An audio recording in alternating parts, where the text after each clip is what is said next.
Bruce Willis. I want Bruce Willis. Logan says hi, Peter. Hi, Logan.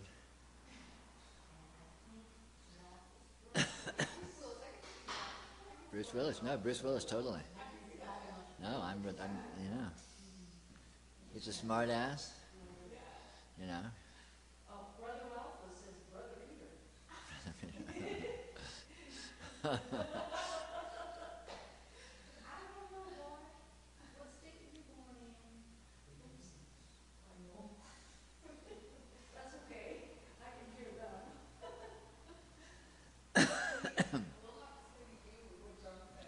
But he did say brother Peter. Okay,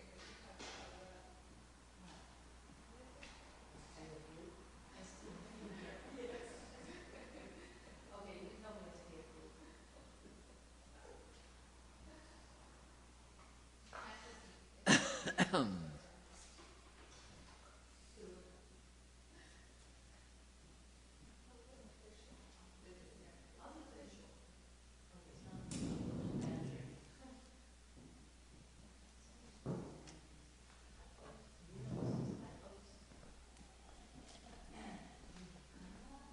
Ask Peter when he is going to make an appearance in Cow Talk. This is an appearance in Cow Talk. Logan wants to know. Answer questions. I'm on break. What's that? I'm on break. Yeah, he's where is Cow Talk? He is already brother officer. LOL.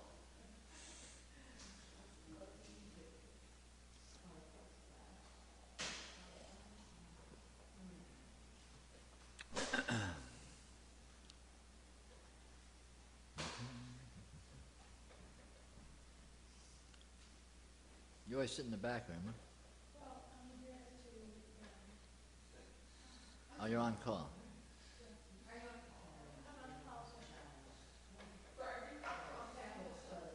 Well, she's the house mother.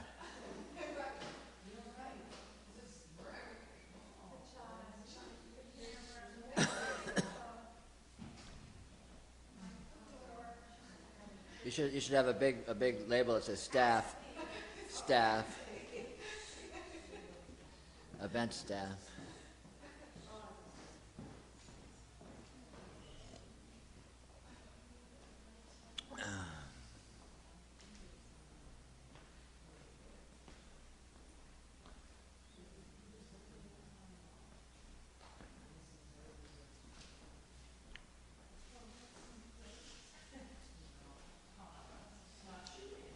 Apparently, it's been leaked pretty solidly that Apple's going to be available on Verizon in the top of the year. Verizon. We stopped with Verizon. Do you remember why? What's the nice stop? I don't know. I guess it seemed like a good idea at the time. By the end of the year? By the top of next year. They can't be any worse than AT&T. Yeah. Apparently, what's holding it up is they need to come up with. It's a different hardware. They need a different chip in there because they use a different system mechanically. So maybe we'll stop with Verizon. I've had it.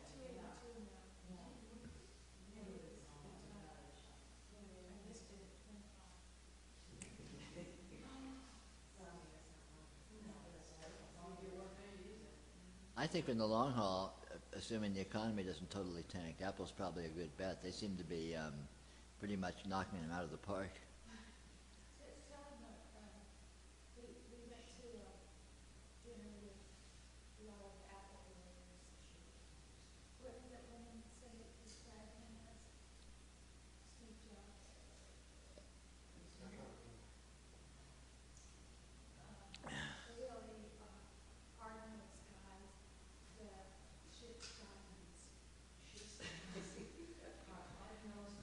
Ouch.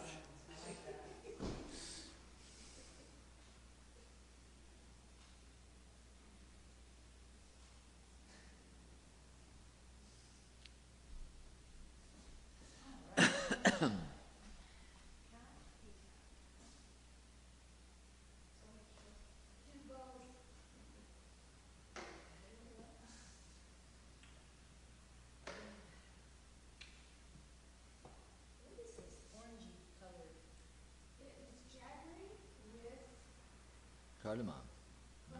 Cardamom and fennel. No. Fennel and ginger or Really? And so then what's the dark one? same, but more so. More so, huh? Wow.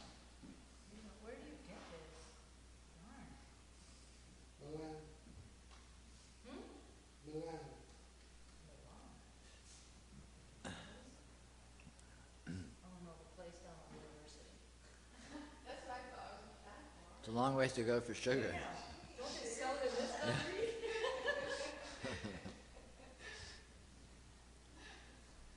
Yeah. I thought maybe it's one of those things that won't import it to the US. Yeah. Okay, so I'm gonna talk.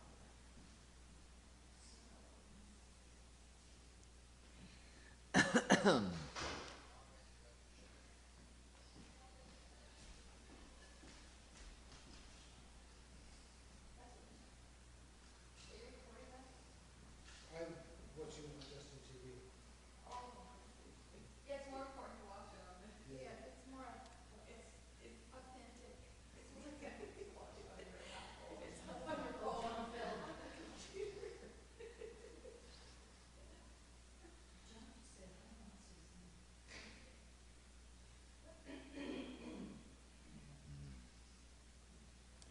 Well, if it ends up being just us tonight, we can adjourn and go to the pub. Yeah, right. They'll come. That's true. I seem to attract a tardy crowd. People show up at the last minute. One of these people you know is from the UK, sitting up at 3:30 a.m. to see Peter. Dude, Ouch. dude, ouch. The other one, let's see, both of them saying, have a beer or three. Oh, Brother Ralph is from Ireland. Oh my God, you beat us. Cool, blimey. That's what he said. Blimey. Oh, I should definitely put on my southern drawl for them. That is funny. Oh, you guys, you're up late. How old are you? Where in the UK? That's a good question.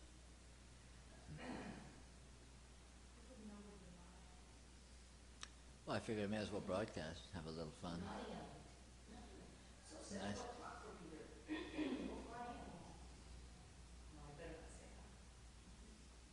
It's too late for she Robin Hood County. Why is that? Your niece lives where? No, you're kidding, they'll love it. It's good publicity. Oh, Southern Illinois. Okay, that's closer to home. We can go there.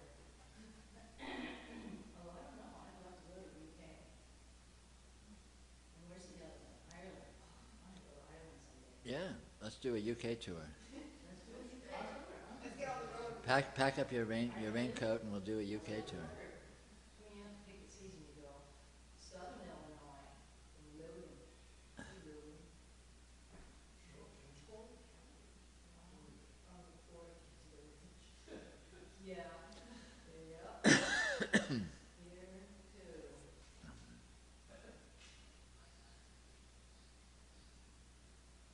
Hmm. Oh boy. Reverse it. Robin was looking for. Southern Illinois. Where in Southern Illinois? No. Please do the UK tour primarily in Nottingham. Okay. Sorry.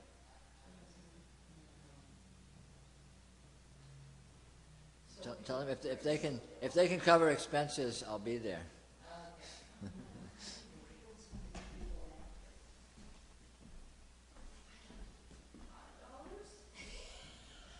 $5 for what, Brother Ralphus? It's covering the expenses. Oh, yeah, $5 for chai. You gotta make chai. Doesn't cost you Carbondale. It helps to be cheap if you want to be enlightened. Yeah. Oh, wait, what's-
Don't remember, it's the smallest one they make. Well, mine's the smallest one. Yours is, that's the medium one, I guess. Well, and they went to 13, because mine is 12. Wow. Yeah, nobody has one, but, I wish they kept on making it, because that's a great song.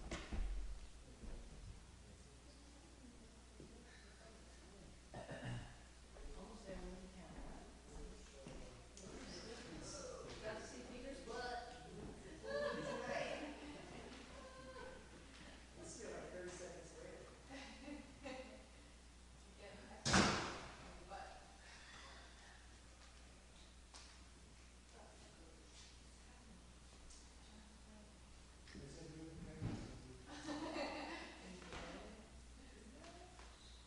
Can you do a little tap? Hands all the way. No, well, you can do it your way, come on.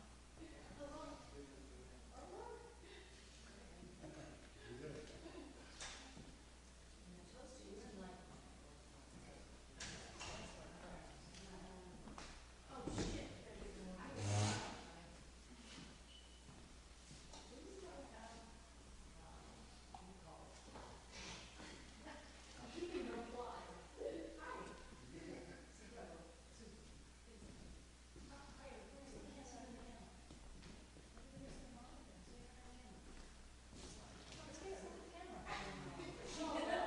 Susan says, oh no.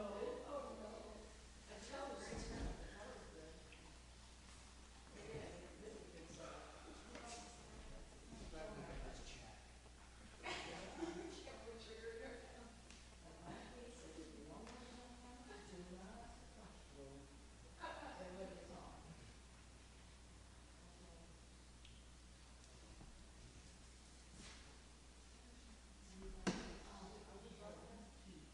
Yes.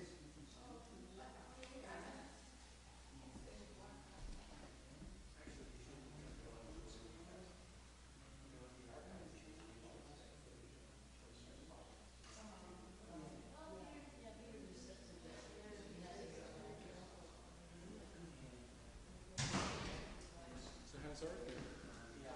How is everything? How is things going? Good. Good, yeah, I haven't seen you move.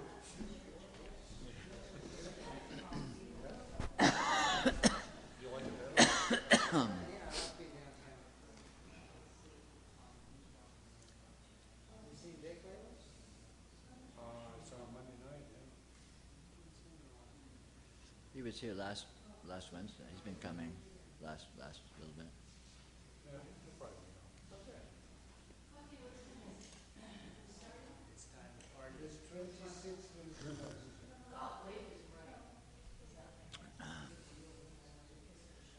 How far are you choosing deck chairs on the Titanic? Yeah. It was a bit sketchy to get up and. Right. The inner ear. No, he already answered. Come on over, it's the water.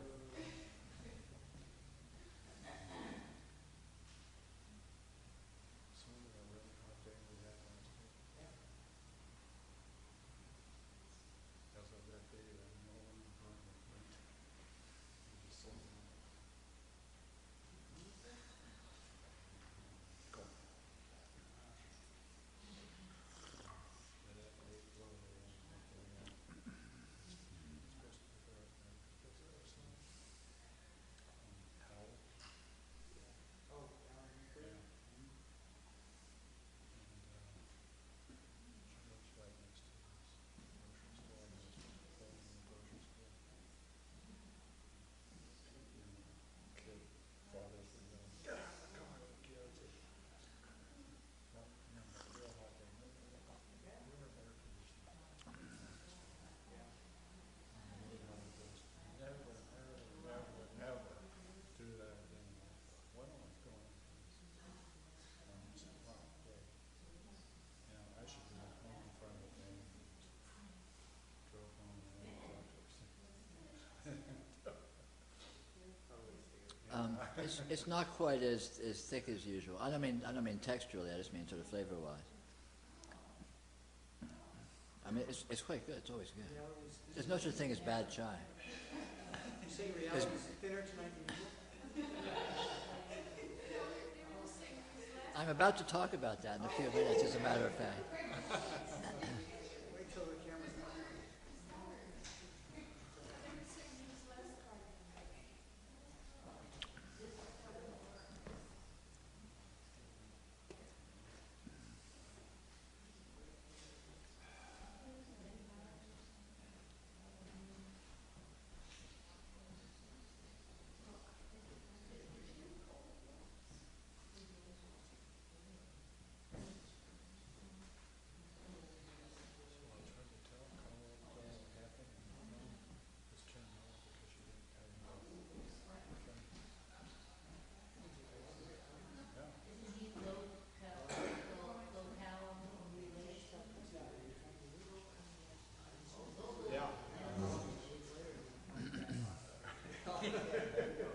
That's it.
It's time?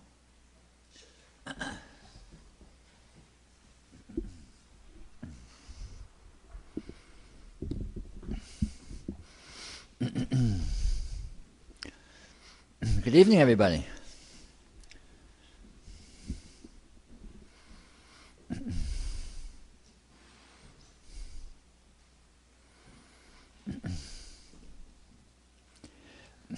Your experience at the present moment has no context.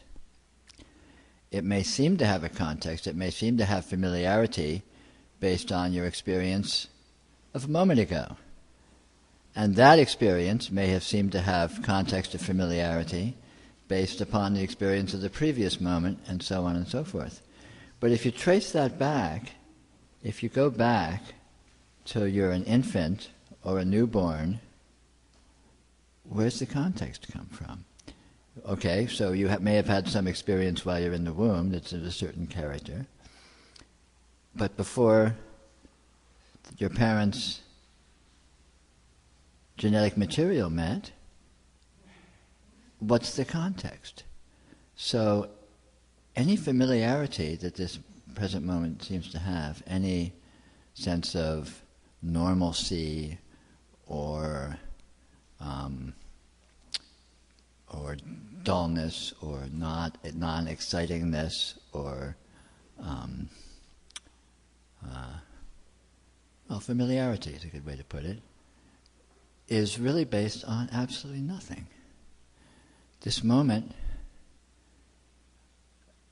imagine that you have never had experience and all of a sudden, bang, out of absolute void, this all of a sudden just flashes into your experience.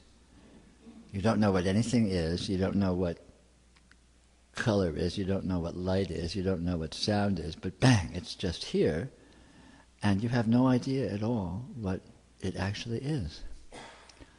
And that is, in truth, your actual situation. That's actually what's happening here. I think habitually we tend to mask our noticing of that fact with this sense of familiarity, this sense of context, this sense of, this is normal because it's kind of like what has been happening before that I can recall, which was kind of normal, and so on and so forth. But it's sort of bootstrapped up out of nothing. It's bootstrapped up out of contextlessness. It's bootstrapped up out of before you were born, and what was your experience like then? In that context, how much familiarity, how much normalcy can this have? What's happening now is inconceivable. It's absolutely inconceivable. It's absolutely unique. It has no precedent. It has no context other than itself. It's completely surprising, completely unanticipatable. And our only challenge from a spiritual point of view is to notice that fact, is to notice that that is our actual situation, this situation of absolute contextlessness. And the only thing that supplies context is imagination, our fantasies of continuity, our fantasies of history, all of which are essentially generated in real time in our imagination.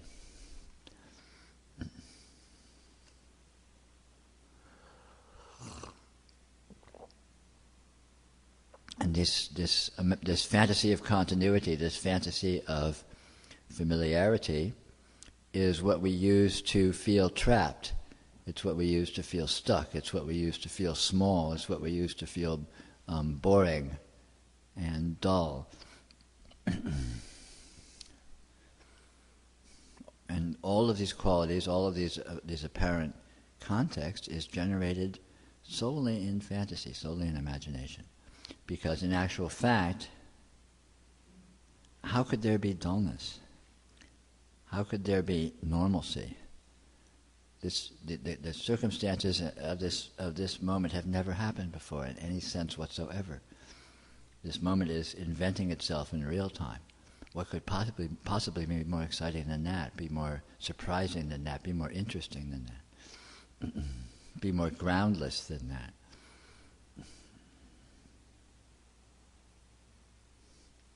And we can notice this. We can discover that this is the case. We can discover that our experience is unprecedented. And the precedent we supply, this precedent of normalcy and familiarity, is imaginary. It has no existence.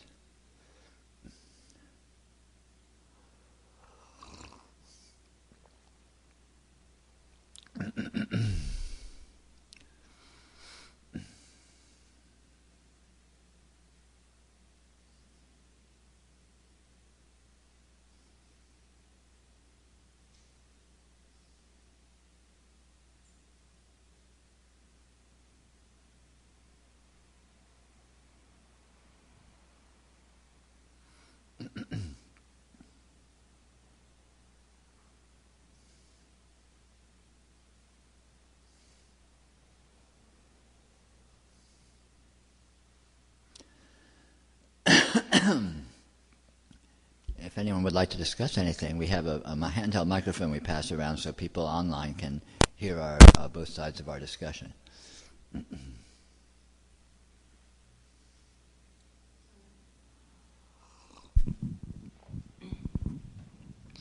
Someone just asked, is it our imagination or our imagination?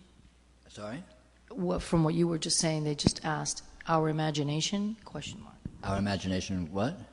This mystery that you're talking about, this unknown. What? I don't know. That's all they wrote. Oh, well, I don't know either. Okay. What notices the existence of no existence? What, the same thing that notices anything? That would be telling.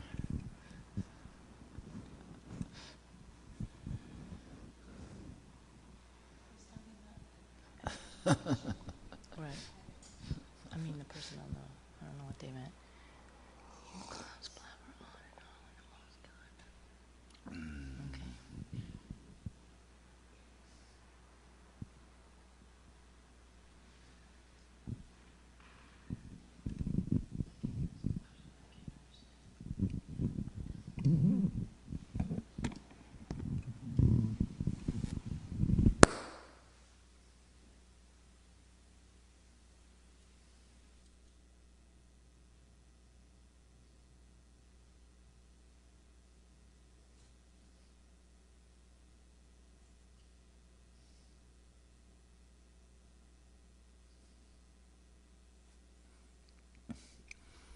You can feel that contextlessness just here, this. Here this moment is.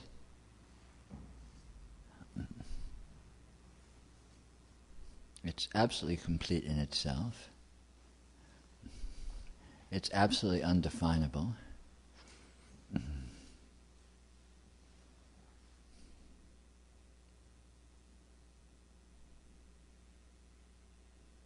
And if you don't supply a story or supply a narration, what is it?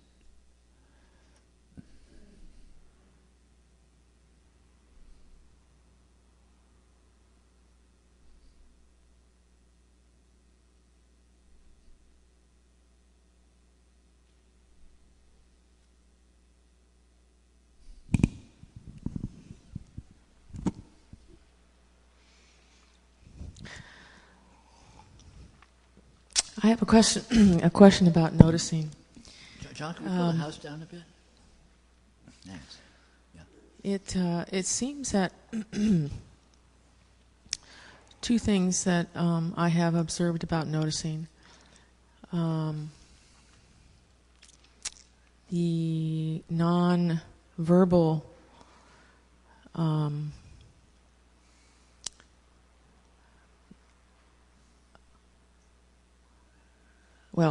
this is a nonverbal observation of noticing, in that it seems to be from a position of power. When you're noticing, you're coming from a position of power, whatever that is. And then the second observation is that when I find myself noticing, it seems to feel the same as if I wasn't noticing. And I just wanted to get your comment on that. Tell me more about what you mean by power. When you say it's in a position of power, what do you mean by that? Well, it's hard for me to describe it explicitly, but I can say that if I'm engaged, I was engaged in a specific discourse and exchange between another person, and I was in a disagreement with this person, but yet I noticed. I was trying to come from a position of noticing and just being with whatever was going on. And I had thought that the outcome of this dialogue was going to be unfavorable towards what I wanted it to happen, what I wanted to happen. And it turned out that it was favorable. Mm-hmm. And it was not anything that I had done. And the only thing I can say is that it's, I was coming from a position of noticing and just being with what was the exchange that was going on, and that kind of thing. Well, noticing, which is a euphemism for being with the present moment as it actually is, rather than as we think of it, is powerful because you are, because it's authoritative, it is real, it is actual. And if you're coming from a position of psychological identification, or thinking of yourself in some partial way, that is bound to be sort of emasculating or limited in terms of your sense of yourself and your sense of your abilities. Reality does everything. Reality is everything. And, of course, you are reality. So when you feel that, which is the natural condition of noticing, you have the authority and the power, so to speak, of reality available. Because it's not being held, it's not being diminished in your imagination. It's being noticed and appreciated, and it is obviously the absolute. And you can't get any more authoritative than the absolute. You can't get any more real than reality. And noticing reveals that this is the case. Noticing reveals that this is reality. This is real. This is real. This is actual. And this actuality is you. You are this actuality. And in that context, there is no greater authority. There is no greater power. I'm sorry, I don't recall the second aspect of it. Yeah, just questioning.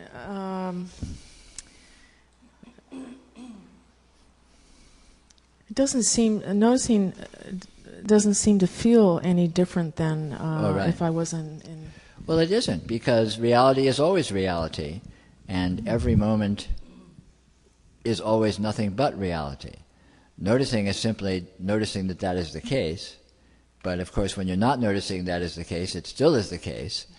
So you actually don't gain anything by noticing, and you don't lose anything by not noticing. You simply are noticing that it is the case. You're noticing what is the case and the way in which it's the case, as opposed to not noticing it. But the condition is actually the same. And the sensation, if there was a sensation, would feel the same. Yeah, sensation, anything. I mean, but we don't need to qualify it, because reality, sensation is an imaginary qualification of reality. But yeah, I see what you mean. Yeah, this is it. This is always it, whether you're noticing it or not. The advantage of noticing it is you get to appreciate it, you get to enjoy it, and you're free of being stuck in fantasies which are invariably going to be less than it. You cannot imagine anything greater than reality. So anything you are imagining, any worldview you have, or any self-image you have, is going to be less than you actually are. So it's going to be a diminution. It's going to feel smaller. It's going to feel less powerful. It's going to feel more stuck. And the same. Yeah.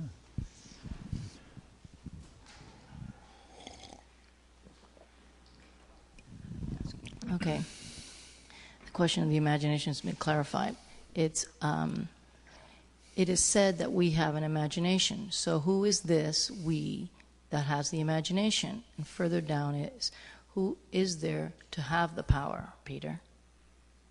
Of what you were saying before. They're just following up.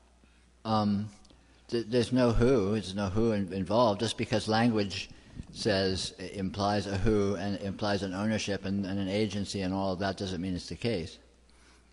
Why does there have to be a having? The sun shines. There's enormous power there. Who has it? You know, the gravity is generating an astounding degree of force throughout the galaxy. Who has it? You know, this idea of having, what does this mean? It simply is. Imagination is. Consciousness is. I mean, radiance is. Why does there have to be a who? So is there anyone that is actually stuck? Of course not. And noticing is simply the noticing of that fact. The noticing is not the achievement of some condition of unstuckness, because there is no condition of stuckness. But noticing is noticing that there is no condition of stuckness, which obviously removes it takes the wind out of the sails of any imaginary sensation of stuckness that may be wafting around in the ethers.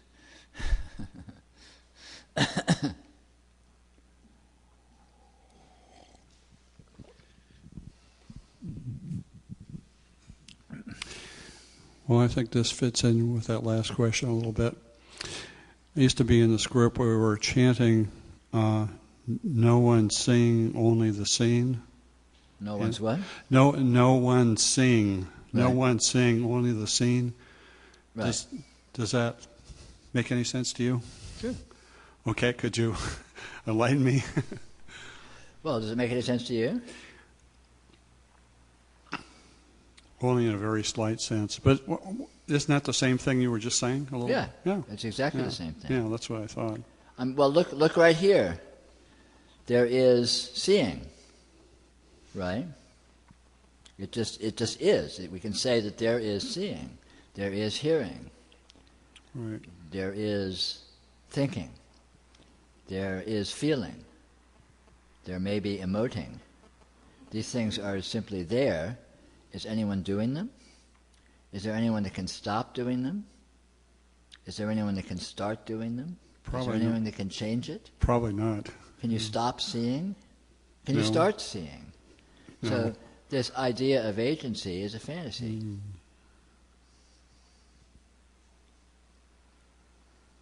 Okay. Yeah. And this isn't an abstraction. It's just a simple observation that this is present. Right here, experience is present. So why go through the semantic entanglements of supposing that there has to be someone doing it? There's someone or something doing experience. Experience is. Your body is. The earth is. The sun is. And this isness is reality. This isness is, what throughout history has been called the divine, called the absolute. But we don't need to get so poetic about it. We don't need to qualify it at all, because here it is without qualification. It doesn't qualify itself. It just is. Nakedly and splendidly and radiantly.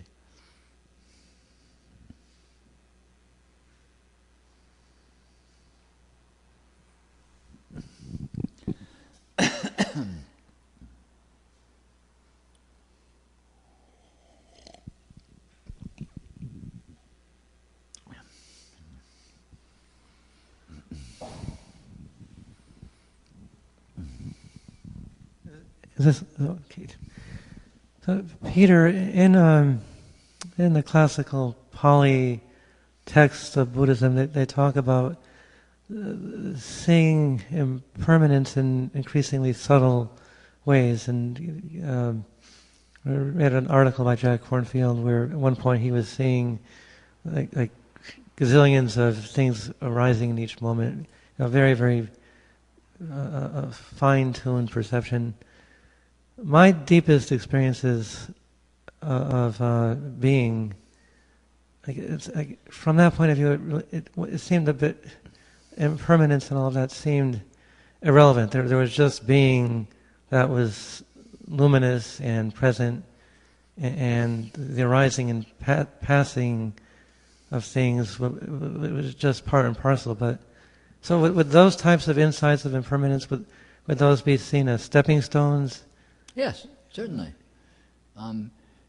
Being has many astounding aspects, but all aspects that being has turn out to be surpassingly subtle, turn out to be ultimately ungraspable and unfindable. So even impermanence, you can look at impermanence and find it meaningfully as a quality that is obviously the case. And yet when the more closely you look at it, the less you can tell what it is. So you can't ever find impermanence. Or any solid, graspable... Or anything. Yeah. Or anything. Yeah. And so there's all of these qualities which are manifestly aspects of what this is, and yet you cannot pin them down. You cannot actually find them. So basically, as you chase them and get more and more refined in your investigation, you get to a point where you just come to this itself. You just come to being itself, and all you can say is, being is as it is. Yeah. And these aspects we've been chasing that seem so meaningful ultimately boiled down to being itself, being what it is, as it is, inscrutably and unanalyzably and ungraspably. But it doesn't need to grasp itself because it has itself. And you are that. So... Okay. Thank you.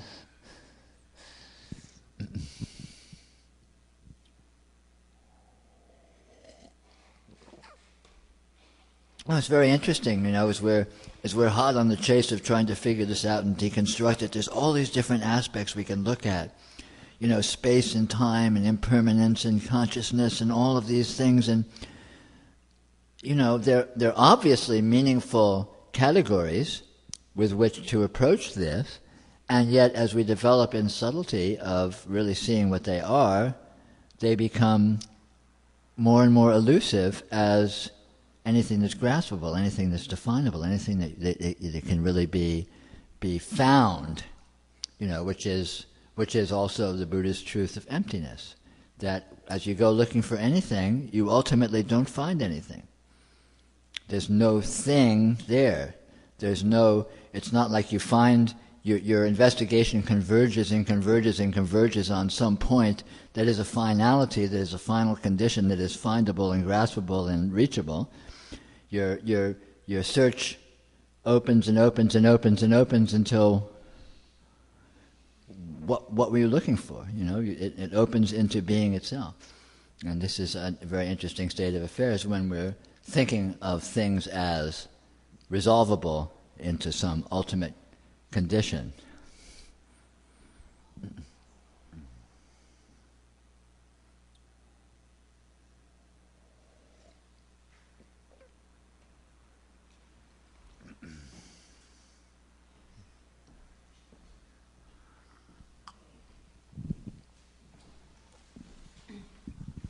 It's the same person, and the questions keep bringing up who is the someone who is asking? Is there actually a thinker thinking? When seeing a question is being asked by someone, questions arise, that kind of thing. They keep asking that sort of thing. I can repeat them, but they all come back to the same thing. Who is this someone? Is there a someone to take the language anywhere? Well, the answer is look and see for yourself. Just because there's a question being asked, there may be the logical inference that there's someone asking it, but look and see. See if you can find someone that's asking it. There's someone seeing your experience right now, let's say. Seeing as euphemistically. Someone's experiencing your experience right now, right? Is that the case? Well, what you can say is experience is being experienced. Well, okay, so what is experiencing it? That would be the someone, if there was a someone. Well, can you find anything that's experiencing your experience? You can't find anything whatsoever. There's just experience, and it miraculously is being experienced, but it's a closed loop. It stops there. It's a snake eating its tail. Experience is experiencing experience. So where's the somebody? Where's the who? Where's the I? Where's the me?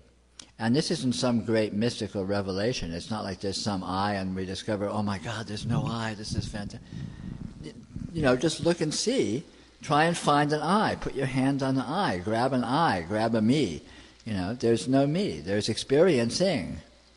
There's this verb of experience. In the gerund experiencing. Okay, here's experiencing. Can you say anything more than that? Can you say anything? Can you pin that down anymore? And look and see if you can. I can't. So the mystery is experiencing. And why suppose there's a who just because we're used to saying there's a who?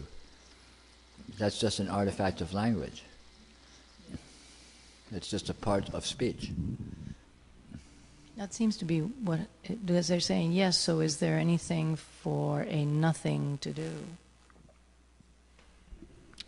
It does what it does. And is there anything to do of anything? Is there any doing? Why qualify it as that? There is experiencing, and that is the doing. And experiencing never stops, never starts, has no beginning, no end. Has no middle either. Kind of strange. But we can notice these facts Look at experiencing and see what it is. And as you get more subtle in your observation, you will be more and more astounded at what it seems to be.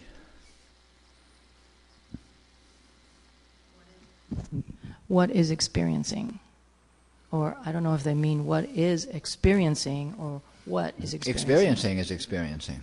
I'm not sure if the question means what or who is experiencing or what is. We've already talked about that. Yeah, I know.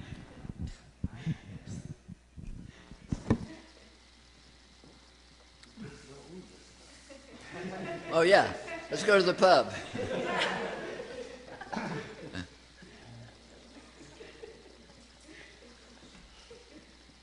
That's right, I forgot.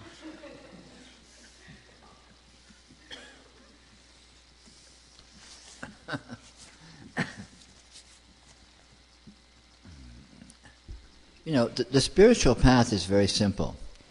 Just be with your experience in real time, without preconceptions, as much as you can, without expectations, and look and see what it is. Let it show you what it is. As if you didn't know what it is. Approach it as freshly as you can and just, well, what is this? What is this that's happening here? It's very interesting what's happening here. And as you develop more and more subtlety in your noticing of what's happening here, it'll reveal progressively more and more astoundingness, more and more inconceivableness, more and more miraculousness, forever, without end, because you never get to a final version of what this is. It's just an infinite opening within itself. And this is directly discoverable. These are not abstractions. These are not things that, you need to go to the Himalayas and listen to some incredible, godlike figure, say precious words about. It's just a simple, obvious fact of here it is, look and see what it is. I mean, this is the whole shooting match right here, okay? Every sacred word that was ever written by the most enlightened minds that have ever lived were just about this that's happening right here, not about something long ago and far away and on some seventh heaven somewhere way up there. Just about this right here. So here it is, look and see what it is. This is what all the fuss is about. Right here, this is it. This is what all the hoopla is about, and it's not hidden. It's not blocked. It's nakedly revealed. Just look and see what it is, and you'll notice how astounding it is. You'll notice how amazing it is. And of course you'll discover very quickly that you are it.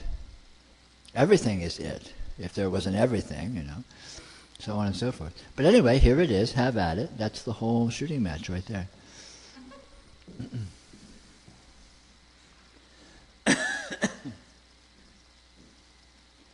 The microphone up front, please.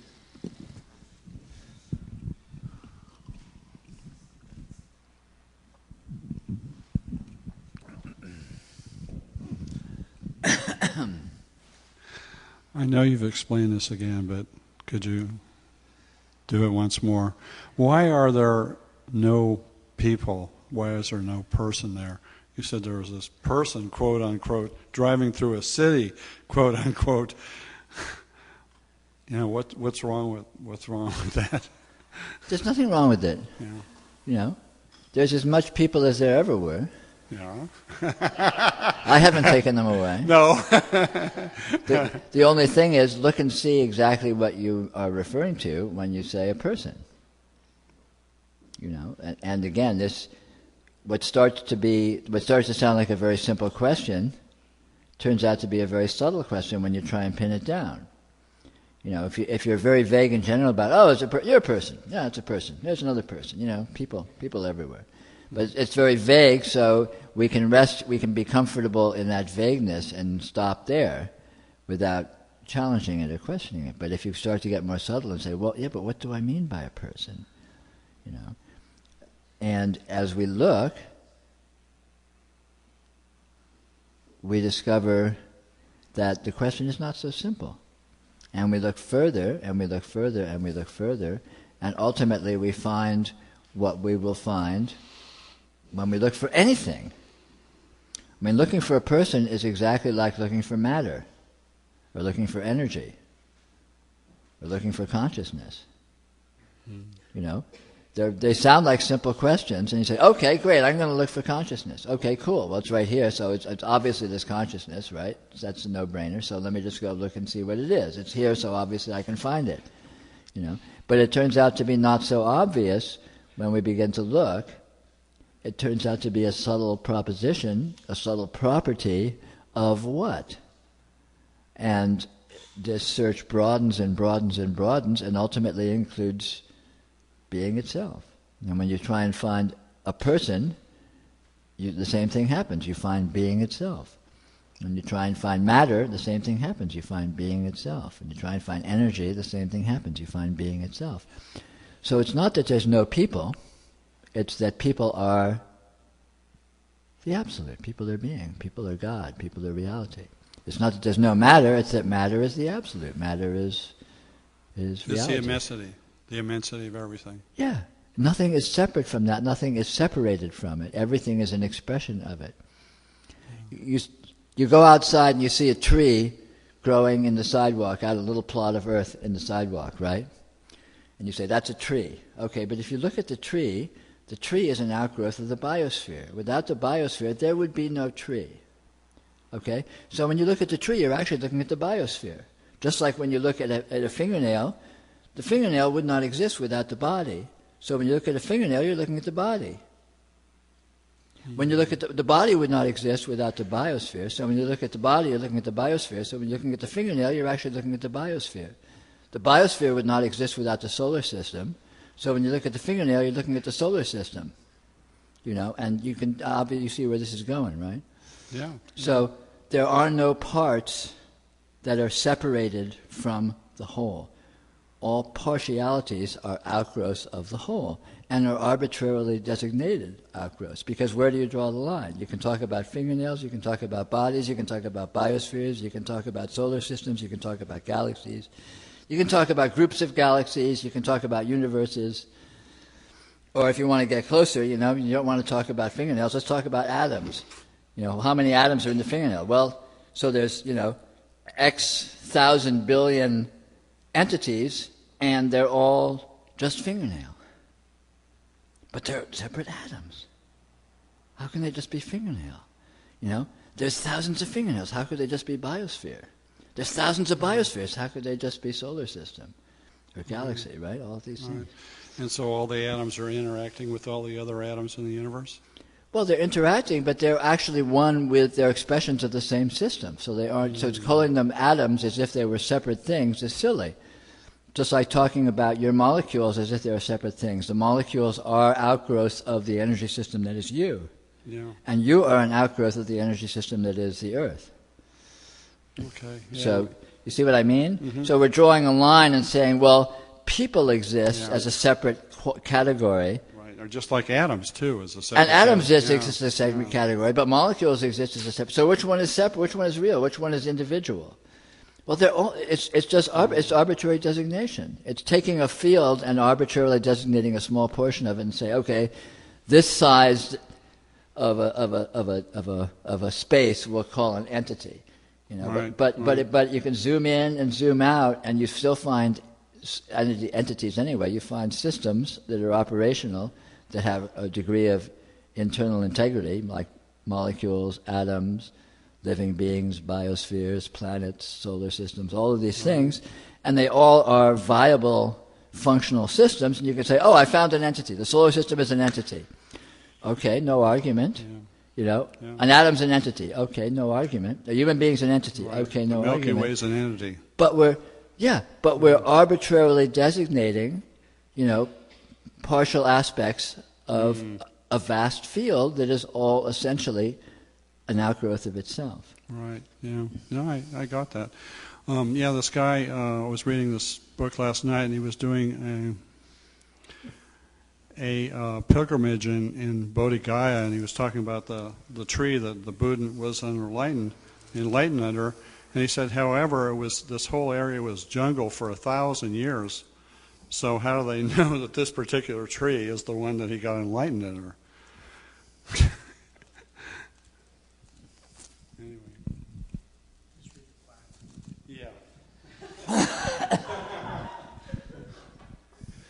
So, Peter, given that everything is one or is interconnected, how do you handle things that aren't things, like 17? What is the connection between 17 and a fingernail? Well, they're all arbitrary designations. And the designations all exist in imagination. So you can have designations that are wholly imaginary as well as designations that are less imaginary, but all designations are ultimately as imaginary because they don't actually exist as designations. I don't know. I didn't know if I put that very clearly. In other words, all designations are just ideas, and we can talk about pink elephants and angels, and and UFOs and time machines, and all these designations of things for which there are no objective objects that anyone has ever found, just as easily as we can talk about designations for which are imputed objects that people seem to think they find, like human beings and floors and video cameras. But in actual fact, the designations of the things that have no object and the designations of things that have supposed objects are equally imaginary and equally meaningless in terms of actuality. Couldn't it be said that the number 17 actually has an existence, or not a meaning, but an existence outside of consciousness? Well, you can say it. You can say it. That's another right thing you can say. So that's just like the 17. The idea that 17 has an existence outside consciousness is another categorization, just like the categorization of 17 or categorization of video cameras.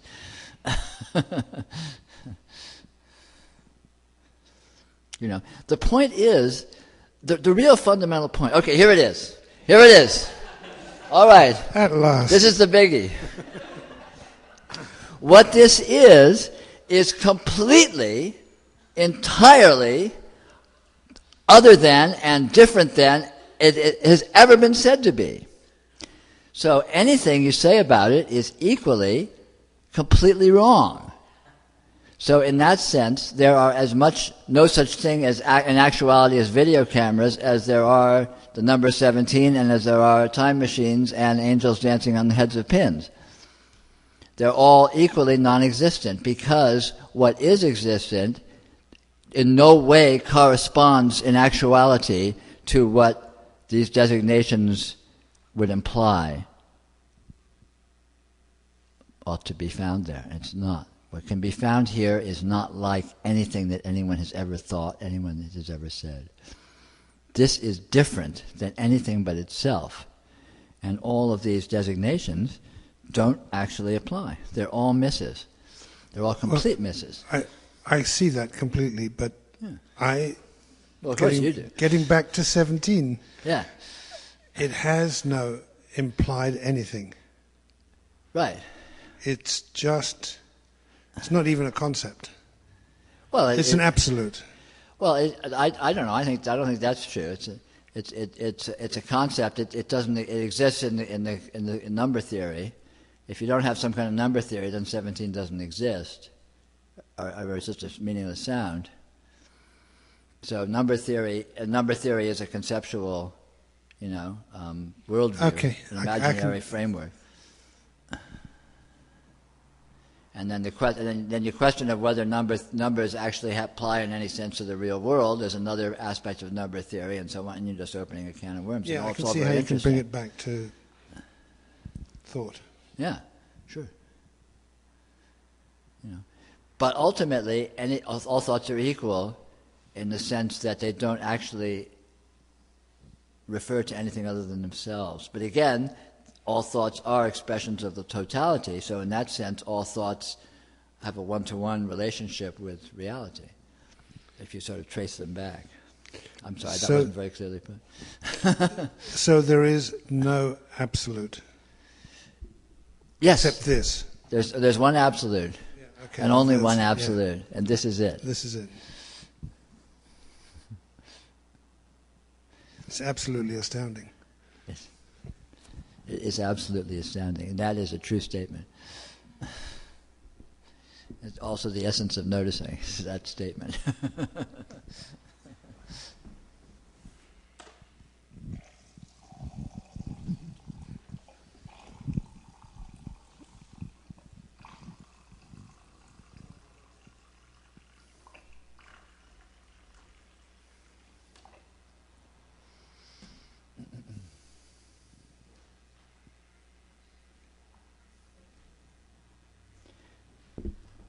I don't know if everyone followed the essence of that discussion.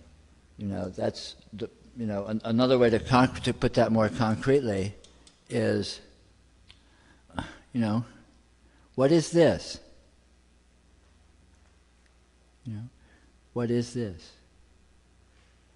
You could get the greatest minds that have ever lived, the greatest Nobel Prize-winning physicists that have ever lived, get them in here, ask them what this is.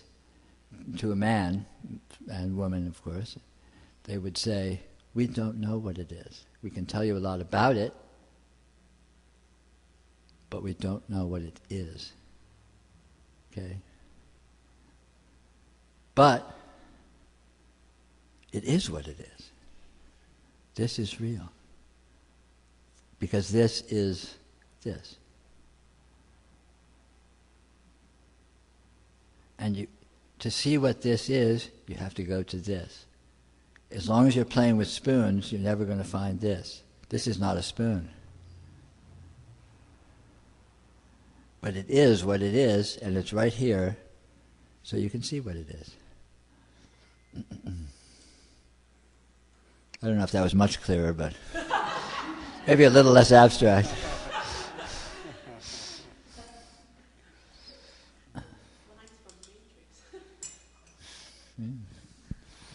Yeah, we have a.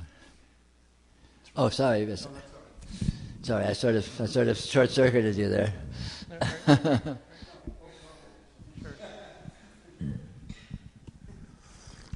Okay, I just wanted to ask you this business about it's none of your business, it's God's business. Like, okay, a friend of mine's wife came down with Alzheimer's in her early 40s. Mm-hmm. And I was kind of upset and blah, blah, blah.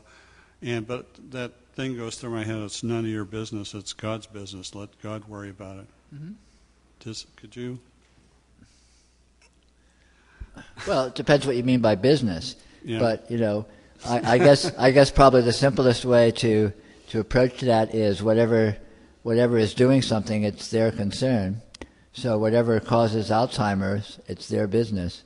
And did you cause Alzheimer's? I think probably not. No. So it's not your business. Not my business. Okay. And if you take that argument a little farther, did you cause anything? And the answer comes out, no. Mm-hmm. And so it's God's business there too. So. Okay. Well, let me just. Okay. There's a possibility that they're going to wipe out the bluefin tuna. Mm-hmm. If they catch any more of them, because they're down to a very small number. Yeah. Now, so I was a little bit concerned about that, but you're saying it'd be terrible. It's tasty. Essentially, it's none of my business if they wipe it out or not. The Japanese wipe out the. Well, again, it depends what you mean by your business. Mm-hmm. But there's nothing I can do about it, right? Well, I don't know. You can go. I don't know. Maybe you can do something about it. But if you do something about it, will it be you doing something about it? I mean, how can you do something about it unless you do something about it? Right. In other words, it's the whole synergetic universe. Sure. Yeah. I mean, where does doing something about it come from? I mean, there's a whole lot of people who are not going to do anything about saving the bluefin tuna, right? Why? And there are other people that are going to do something about trying to save the bluefin tuna. Why? The bluefin tuna ultimately will not be saved. All life on Earth ultimately will not be saved.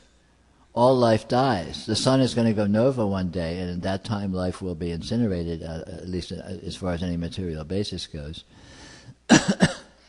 So, life is not going to be saved. It's just going to be this astounding cacophony of, So event. I don't have to be put in a straitjacket over worrying about it. Well, you can worry about it. Yeah, bang your head against the wall. Get locked up, by all means, have at it.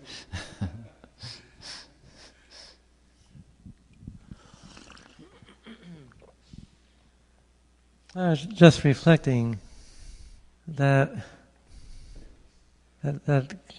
consciousness or my consciousness or mind, that there's never a moment where there's not something known, that either visually or sound, or senses, or thought, memory. There's always knowledge of something. And I was just wondering, like a lamp cannot illuminate itself. It is that which makes things visible. And so I can't find, and my mind is not very refined or subtle, but I can't find a distinction between mind and objects. It all seems to be one sort of blur or... Yeah, sure. I can't find it either. You can't find, we say simplistically that there's mind and there's objects, and the mind somehow perceives objects and blah, blah, blah. But when you look at the reality here, you can't find mind and you can't find objects. There's only experiencing, whatever that is. And then you look for what that is and you can't find it either. And yet here it is. Sure.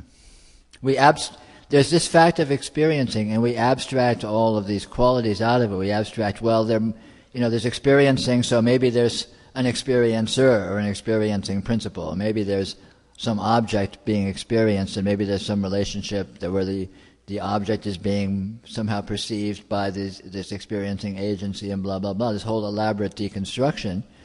But the deconstruction exists only in our imagination, and the simple fact here, when we look at it, turns out to be inscrutable, because you can't actually find this so-called mind, you can't actually find this so-called agent or entity that's somehow doing the experiencing, and you can't find some object that is in any sense objectively existing. There's just this strange fact of experiencing, and the more closely you look at what it is and how it works and what its properties are, the more astounding it becomes. And again, you can't even find it ultimately, and yet here it is. Here it is. That's right. But you can't find anything else than this, but you can't find it. You can't find what it is definitively. It's like trying to grasp a mirage. You can't find it. But here it is. Here it is. Very strange. Very, very strange. It's not out of nothing. It just, Nothing, something, who knows? Right, it's just, right. Here it is. And that's begging the question that there's a here and an it and an is, but still here it is. That is truly the most amazing thing. It's the most amazing thing. This is it. This is it, and it's the most amazing thing. Truly said. Thank you.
Please help yourselves to more chai if you'd like some.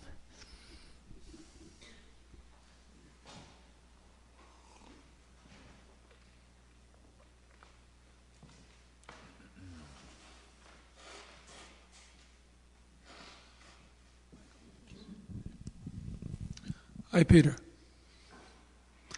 Can we say that when the mind no longer grasps the concept of fear, when one's mind no longer grasps the concept of fear, that there is no longer fear?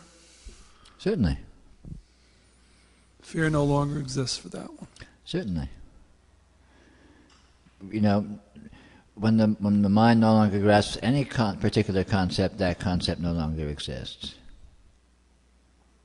Because what does exist, the context in which all concepts arise, is other than the concepts. You know, this is other than fear, and yet this is the sole context within which fear, the idea of fear, can arise, and so on and so forth with any kind of a concept. Because this is beyond all concepts. Even as it is the mother of all concepts, it's beyond concepts. Over and above. Yeah, exactly so. You know, and as we mature in our relationship to this and our understanding of this, we transcend concepts. We transcend trying to approach it or grasp it conceptually or grasp it logically, and we discover that it's more subtle than that. But still in all, it is approachable and it is knowable because we ourselves are beyond concept. We exist at as final level as this exists because we are it, so we can approach this on its own level through subtlety because we are as subtle as it is. But that is vastly beyond anything as gross and inaccurate as a concept. You know, trying to understand reality by concepts is like trying to repair a Rolex watch with boulders. You know, the tool is too coarse for the job. Thank you.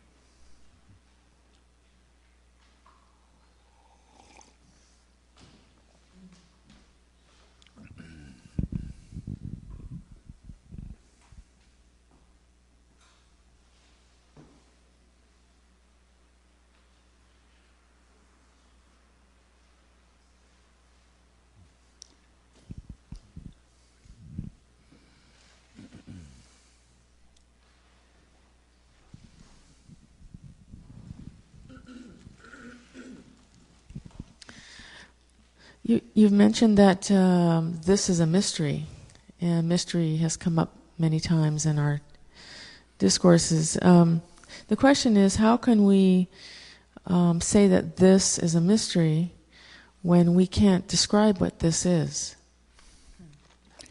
Well, I guess that really depends on what we mean by mystery. Some people might argue that mysteriousness means indescribability, in which case the very fact that we can't describe what this is proof that it's a mystery. But again, this is you know, these words are all inaccurate, and there's vague sort of poetic, metaphorical reference here. So when we say this is a mystery,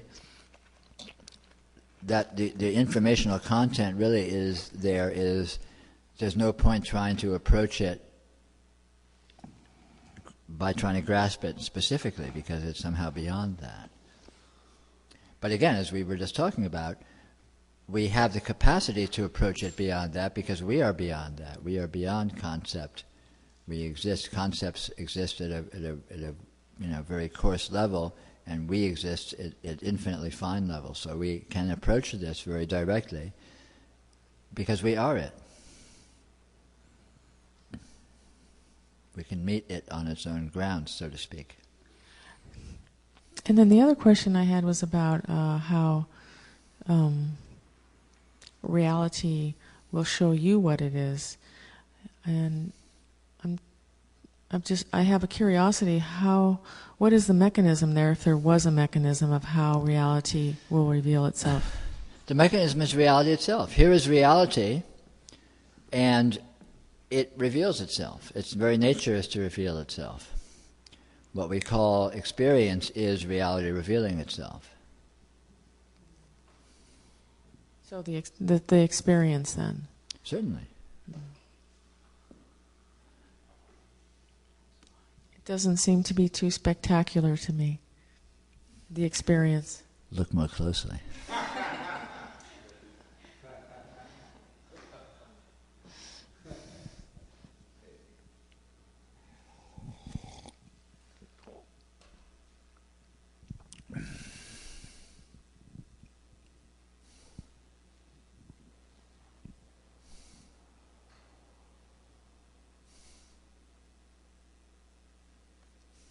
In the Gospel of Thomas, Christ is supposed to have said something along the lines of, I don't remember the quote exactly,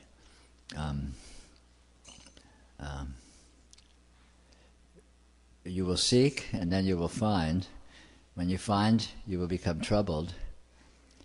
And after you're troubled, then you will reign over everything. Which is a poetic way of referring to, at first you'll look for what this is. When you begin to see what this is, it will drive you nuts. You'll go, oh my fucking God. This is inconceivable. God, I could never have imagined anything like this. And you'll sit and you'll shiver, and maybe you'll get locked up, or maybe you'll just, freak out for a while, or maybe you'll be just one of these quiet, contained people who just sort of sits and goes. But eventually, you will feel comfortable with this because you are it, and at that point you reign over everything, because you are that which reigns over everything.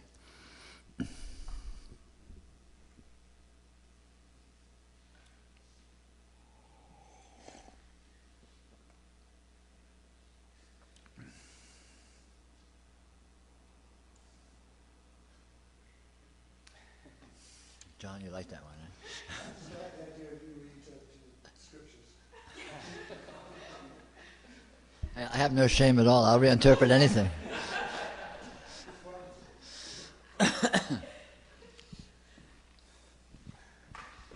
If Jesus could do it, why not me, right?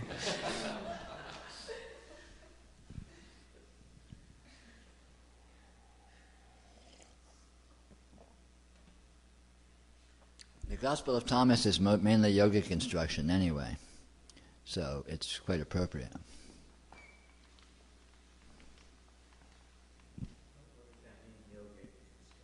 Yogic instruction. Yeah, it's teachings in the fine points of yoga, which is the fine points of how to investigate what this is and how to discover reality. It's essentially the same kind of thing that we're approaching here tonight. I mean, the real question in all this is, what is this? And technically and practically, how can we go about investigating it in an effective manner, in an effective and efficient manner? And all these various kinds of issues that come up reflect more or less obliquely on those points of, what is this and how can we practically investigate it? How can we discover first of all, can we discover what it is? Can we actually realize it, know it? And if so, how? And these are all fine points. It turns out that the answer to those questions boils down or intimately involves personal discovery. So, as a result, you can't give an accurate formula or an assembly line approach of, okay, here's what you do. First you do this, then you do this, then you do this, then you do this, and then you'll be realized, That's not really practicable, because we have to discover things very intimately and very fundamentally within our own experience, and these discoveries don't translate into words. So verbal descriptions or verbal suggestions in terms of things to try aren't particularly useful until you discover for yourself what they're referring to. And that's what all this kind of discussion is really about. And in the Gospel of Thomas, in my opinion, in particular, is largely similar kinds of discussion, similar kinds of yogic discourse, where they're discussing the fine points of how to proceed with investigation, which is essentially what yoga is.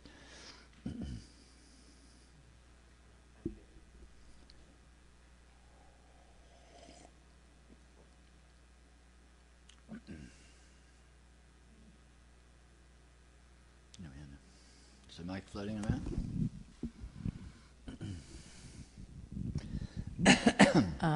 Seems that we can only be effective when we are not aware of it. I don't know. I don't follow that.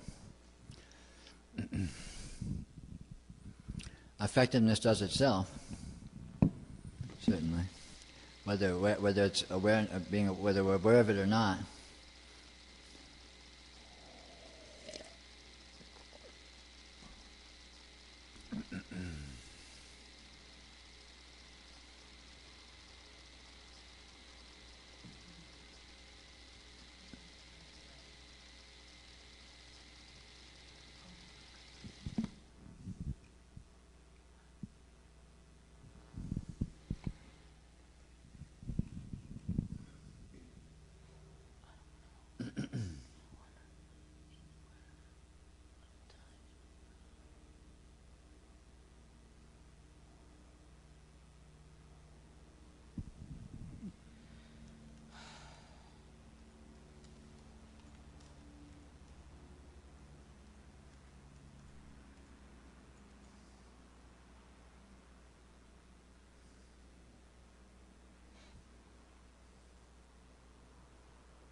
Peter, could you elaborate on some of the personal discoveries that a person discovers for themselves?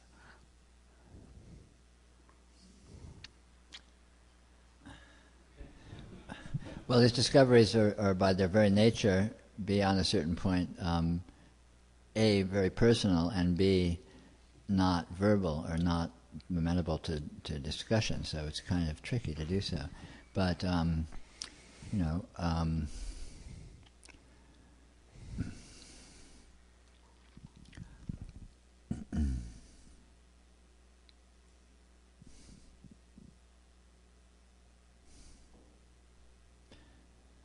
I guess the main category of discovery is that things are not what we are used to thinking they are, and discovering that our personal experience is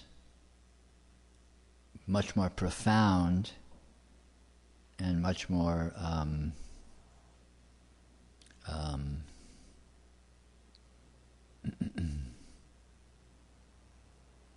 much more profound than we have thought it is. I think typically one of the major progressions in spiritual unfoldment is the discovery that we are much, much more than we are used to thinking we are. I think typically when we're in the mode of seeking, we think of ourselves in diminutive ways. We think of ourselves as small. We think of ourselves as limited. We think of ourselves as powerless. We think of ourselves as flawed. We think, to some degree or another, there's all these various kinds of diminutions in our view of ourselves and our view of our situation.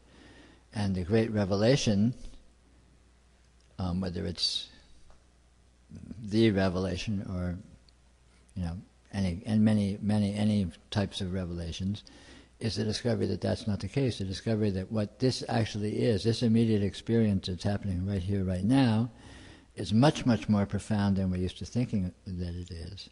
We are much more profound than we're used to thinking that we are, perhaps, and so on and so forth. And we discover that what this actual present experience is inherently is astounding, is truly great, is truly divine in the literal sense of the word, is truly absolute, is absolutely real, none of which is included and includable within our diminished worldviews that we typically hold when we think of ourselves as human beings or as individual people and so on and so forth.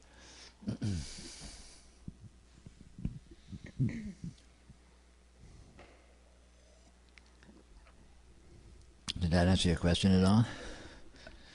Well, it's like a paradox that what is taken personally becomes impersonal in such a way that the personal actually becomes larger than... Yeah, because the personal doesn't exist. The personal is a misunderstanding. What's happening here is completely impersonal. There is no person. There's all of this talk in non-duality and stuff. There's no self, there's no you, blah, blah, blah. All of this boilerplate. But what that really refers to is that this experiencing that's happening here is not what you think it is, and it's not a personal event. In the sense that a person is imagined to exist.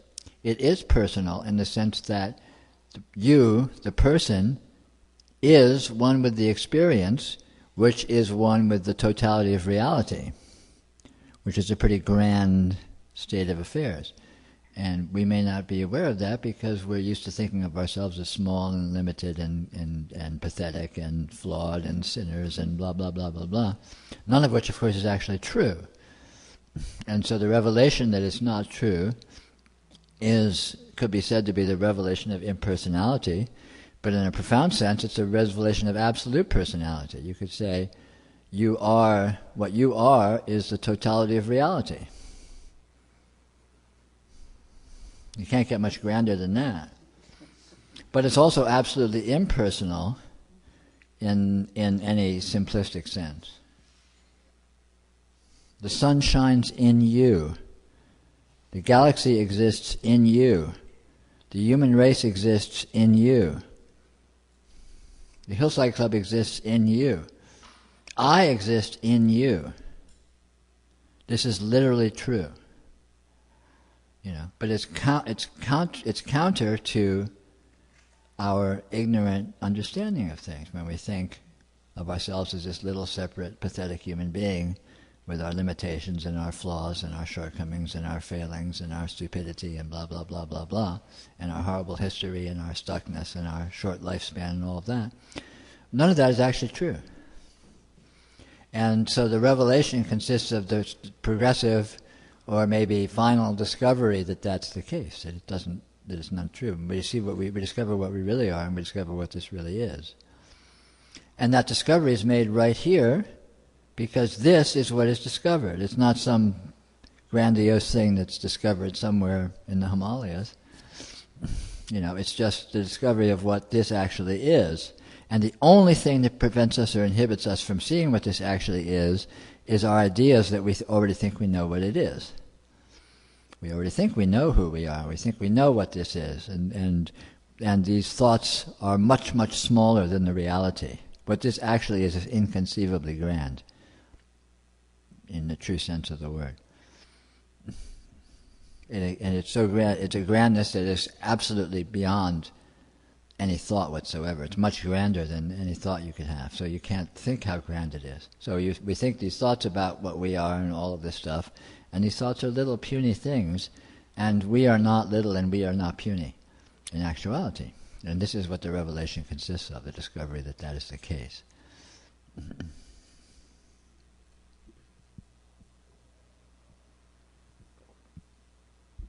But it's right here. Look and see. It's right here. This is it. This is what all of hoopla is about right here. This is it. It is.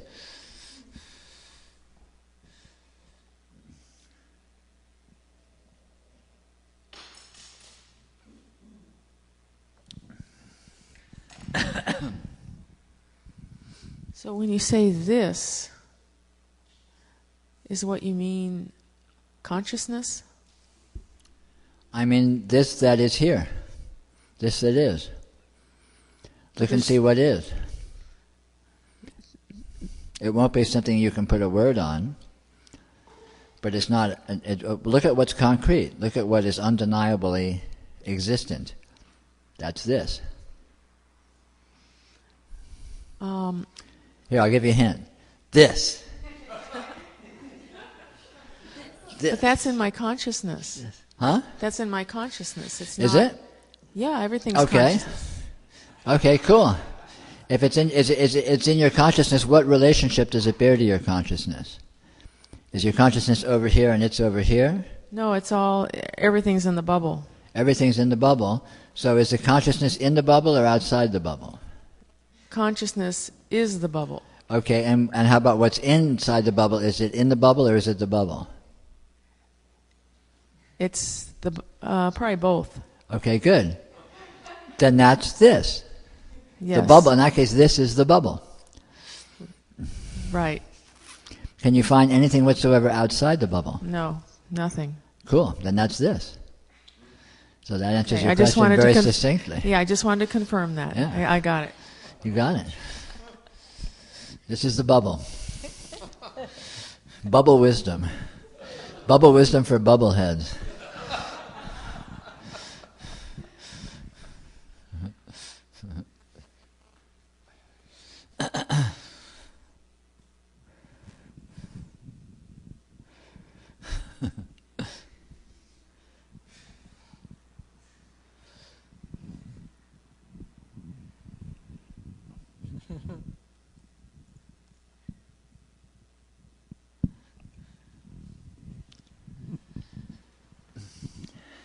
You're firing on all cylinders tonight, eh, Frank?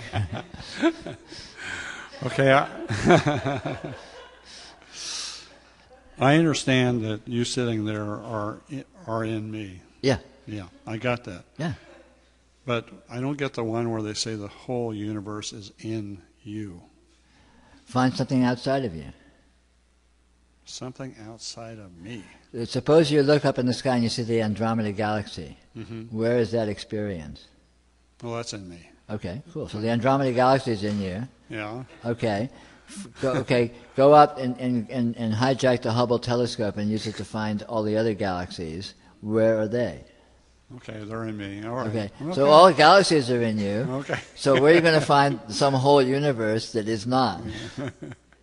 If you can get to the point where you can see all the galaxies are in you, you're doing pretty good. That's a good indication of the way to proceed. All right. Okay. And that's just looking at it spatially. Mm-hmm. Okay. You can also look at it in terms of a sort of energy spectrum, look at energy from arbitrary degrees of coarseness to arbitrary degrees of fineness, or arbitrary degrees of low frequency to arbitrary degrees of high frequency.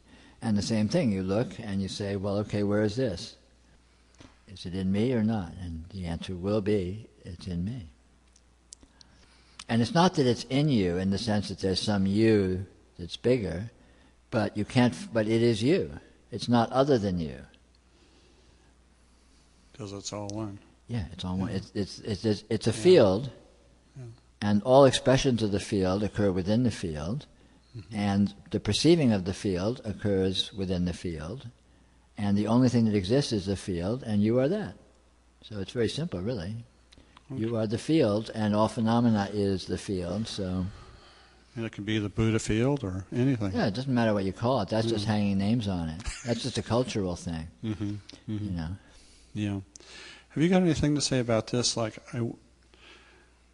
2 years ago, I threw 3 goldfish in this little pond, and about a year ago, one of them disappeared. Mm-hmm. And then I went up to feed them today, and they were both gone. Mm-hmm. And probably raccoons or something, but just impermanence or impermanence. Hey, any fish whatsoever, you take a whale and you put it in your pond, sooner or later it's going to be gone. That's what we call impermanence in the trade. Yeah. But it was sad. I mean, after I fed them, they did a high five. They would go and chase each other all around. No more. It's gone. Yeah, how it is. Yeah, you could take a whole planet and put it in your pond, and sooner or later it will be gone. You know, you could take a galaxy and put it in your pond, and sooner or later it will be gone. Yeah. Impermanence, dude. What are you going to do? Yeah. Well, I'm going to throw 2 more in there. Yeah, well, that's a good start.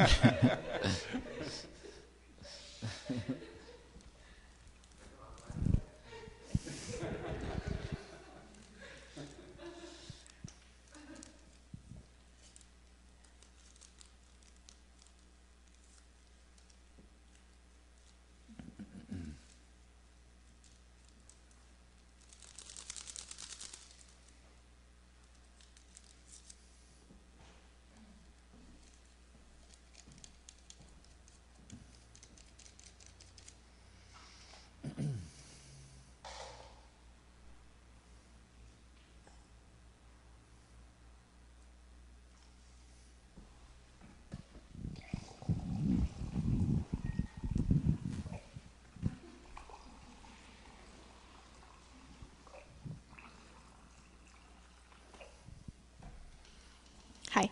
Hi. Just wondering if your perception of the field changed or how it changed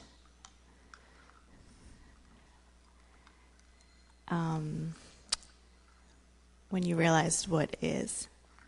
I mean, what's different from how you see this and how others see this?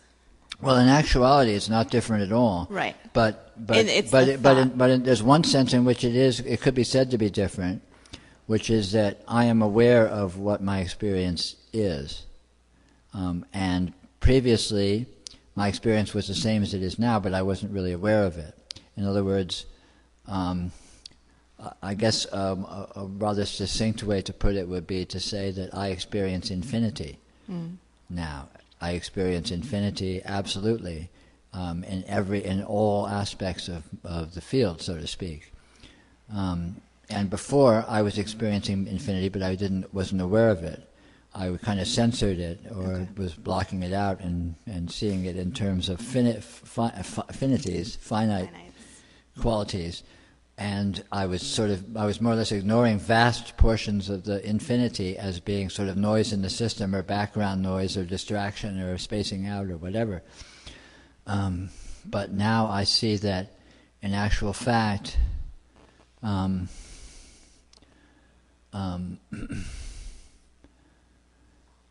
the amount of information that is present is literally infinite, and it's all in experience. And the vast portion of that is not in a category that would be called, or that would readily be called very structured or very much in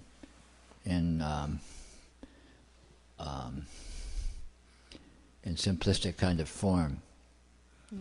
So, in other words, a vast amount of my experience is, you might say static, which it always was, but I wasn't aware of it. I thought the static was just was noise in the system and was irrelevant, but in actual fact, that's not the case. Now I know that the static is actually the true nature of things, and the fact that sometimes the static also shows up in relatively more formal presentations is part and parcel of what this is. Right. Yeah, interference. Yeah, static. I mean, static like fuzz, like back when TVs used to go like that instead of just turning blue. Okay. But we lost static, and even radios. Can you still tune in between a radio station and get it? Everything's going digital now. You get signal or you get shut down.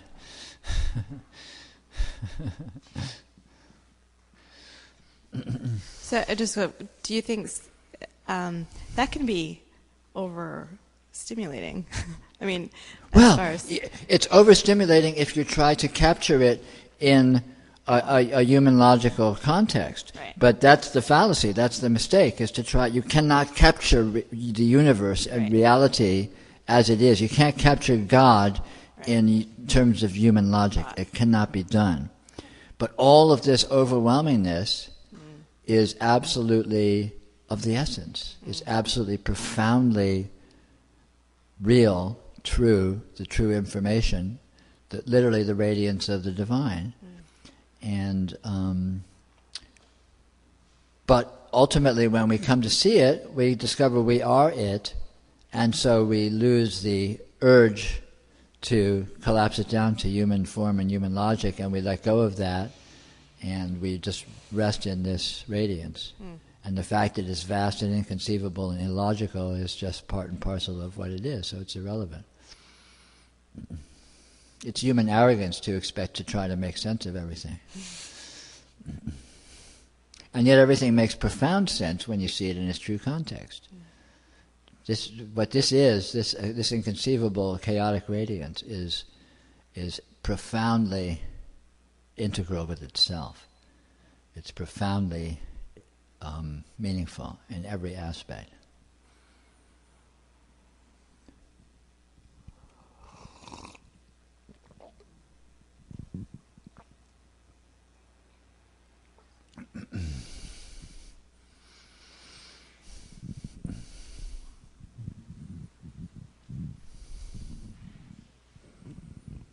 I'm not sure this is a question, but anyway, no such thing as a happy medium, is there?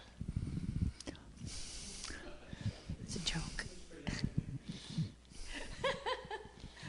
No, I was trying to come up with a spiritist ghost, but Greg beat me to it, as usual.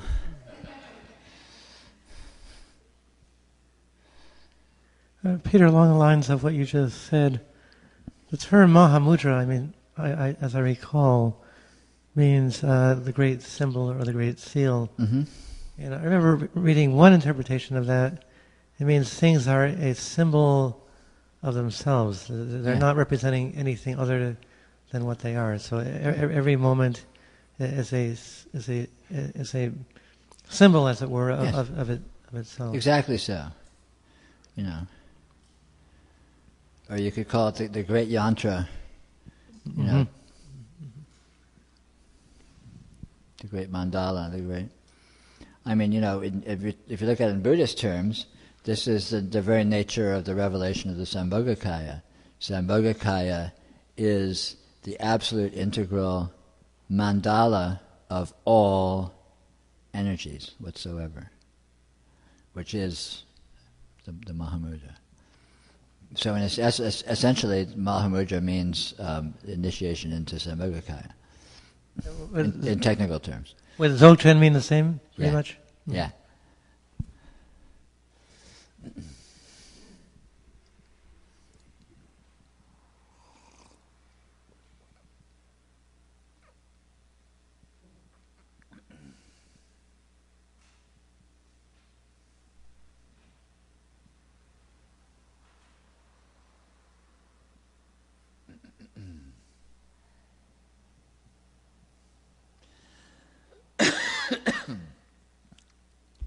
We've got about 5 more minutes. If anyone has anything that they're thinking of that hasn't been touched on tonight that they're burning to bring up, please feel free.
It's all in the bubble.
Good night, everybody.